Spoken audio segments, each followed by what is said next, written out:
2022 मध्ये महाविकास आघाडीचं सरकार पडून महायुतीचं सरकार अस्तित्वात आलं होतं। दरम्यान यावरून संजय राऊतांनी एक मोठा गौप्यस्फोट करत भाजपवर गंभीर आरोप केलाय।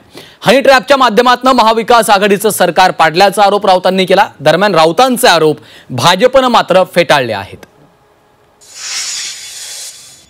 काँग्रेसचे नेते विजय वडेट्टीवार यांनी त्याला एक निसटता स्पर्श केला की आमचं सरकार हनी ट्रॅपमुळे पडलं, पण त्यांनी पूर्ण माहिती दिली नाही। ते पडलं नाही, ते पाडलं। तुम्हाला तुमच्या माणसं जेव्हा सांभाळता येत नाही तेव्हा तुम्ही दुसऱ्याला आरोप करून फायदा नाही। ते वैफल्यग्रस्त झालेले आज अशा पद्धतीने बोलतायत, कदाचित उद्या रस्त्यावर कपडे फाडून फिरणार आहेत। हनी ट्रॅपवरून संजय राऊतांनी आणखी एक खळबळजनक दावा केलाय। हनी ट्रॅपच्या माध्यमातून महाविकास आघाडीचं सरकार पाडल्याचा गंभीर आरोप संजय राऊतांनी केलाय। हनी ट्रॅपच्या प्रकरणात भाजपनं 17 आमदार आणि 4 खासदार गळाला लावल्याचा आरोपही राऊतांनी केलाय। राऊतांनी केलेल्या आरोपांनंतर भाजपनंही प्रत्युत्तर दिलंय। आरोप करणाऱ्यांना त्यांचे आमदार खासदार सांभाळता आले नाहीत असं म्हणत बावनकुळेंनी ठाकरेंची शिवसेना आणि पवारांच्या राष्ट्रवादीवर शरसंधान साधलंय। महाविकास आघाडीचं सरकार पाडण्यासाठी जे विजय वडेट्टीवार म्हणतायत त्यांनी थोडीशी अल्प माहिती दिली। पूर्ण माहिती मी तुम्हाला देईन। परवा 2 दिवसापूर्वी काँग्रेसचे नेते विजय वडेट्टीवार यांनी त्याला एक निसटता स्पर्श केला की आमचं सरकार हनी ट्रॅपमुळे पडलं, पण त्यांनी पूर्ण माहिती दिली नाही। ते पडलं नाही, ते पाडलं। हनी ट्रॅप पडलं नाही, पाडलं। आणि 16 ते 17 आमदार, 4 खासदार हे त्याच प्रकरणामध्ये भारतीय जनता पक्षानं आपल्या गळाला लावले। विरोधक म्हणतात की 4 दिवसाआधी म्हटलं होतं की या हनी ट्रॅपच्या माध्यमातून सरकार सत्ता बदल झाली।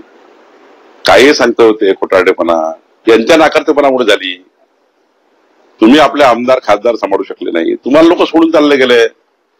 तुम्हाला तुमच्या माणसं जेव्हा सांभाळता येत नाही तेव्हा तुम्ही दुसऱ्याला आरोप करून फायदा नाही। उद्धव ठाकरेजींनी आपले आमदार खासदार सांभाळायला पाहिजे होते। शरद पवार साहेबांनी त्याचे आमदार खासदार सांभाळायला पाहिजे।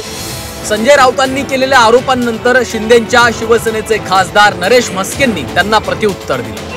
सत्ता गेल्यामुळे संजय राऊत वैफल्यग्रस्त झालेत, त्यामुळे ते अशा प्रकारची विधानं करतात असा हल्लाबोल म्हस्केंनी राऊतांवर केलाय। संजय राऊत काय म्हणतात याला सिरियस घेण्याची गरज नाहीये।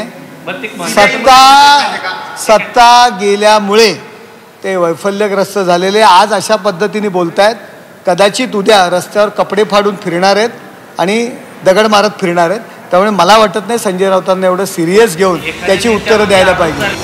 हनी ट्रॅप संदर्भातले सर्व आरोप खोटे आहेत। विरोधकांकडे पुरावे असतील तर त्यांनी आतापर्यंत मोठा हंगामा केला असता। मात्र स्टंट करून शासनाची बदनामी करण्याचा प्रयत्न सुरू आहे असा आरोप मंत्री हसन मुश्रीफ यांनी केला।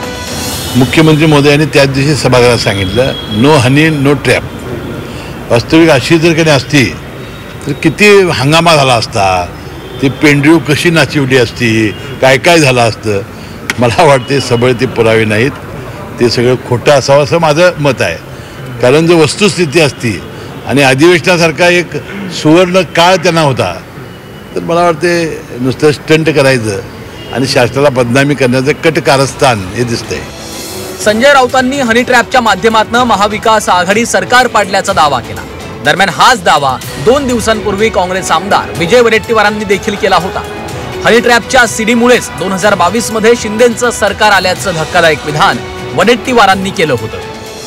मागच्या वेळेस शिंदे सरकार जे आलं ते अशाच नाशिकच्या मुळे ते शिंदेचं सरकार जे काही सत्ता पालट झाली ती सत्ता पालट ते सीडीमुळेच झाली।